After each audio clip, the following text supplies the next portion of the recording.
सत्ताधारी भाजपचे आमदार करता आहेत, आपली काय प्रतिक्रिया आहे यावर? नाही, या निश्चितपणाने क्रांतीज्योती सावित्रीबाई फुले असतील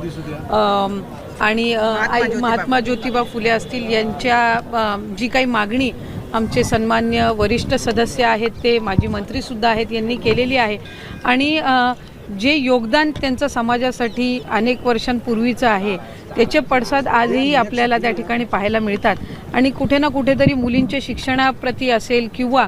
त्याचबरोबर समाजामध्ये जी काही सुधारणा आहे ही याची जी सुरुवात असेल,